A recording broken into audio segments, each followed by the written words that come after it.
Isa pa. Gracias. Yeah. And kilig!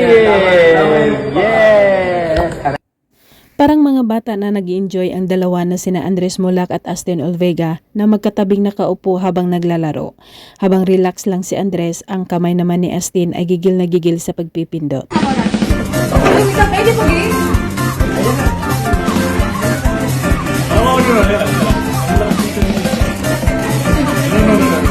Sa sobrang focus ni Astin Olvega sa paglalaro, di niya namalayan na nakapatog na pala ang kanyang mga paa sa upuan.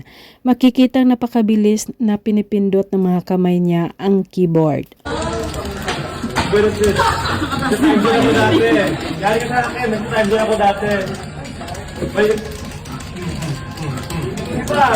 Sa ibang ganap naman ni Andres Mulak habang papunta ito sa kinaroroonan kung saan ang kanyang taping para sa mutya ng Section E, kumakaway ito sa mga taong tumatawag sa kanya habang naglalakad siya.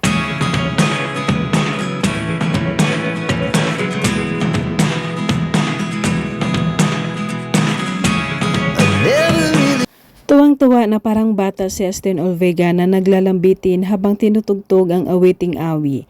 Dahil maliit na babae si Astin Olvega, kayang-kaya lang niya itong gawin. Going back to Honolulu just to get that Maui Wowie, that Maui Wowie. Going back to Honolulu. Simpleng kasuotan, naka-t-shirt at short lang si Andres Mulak sa kanyang pictorial pero napakagwapo pa rin. Ito ang para sa bench pictorial kung saan sila ng kakambal niya si Atasha ay parehong modelo.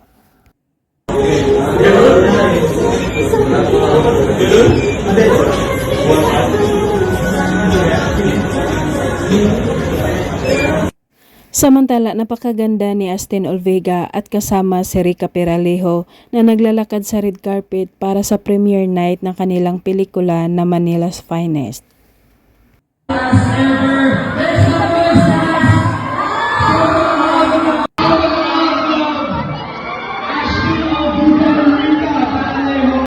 Super nababagay kay Astin Olvega ang suot niyang kulay asol na sleeveless dress.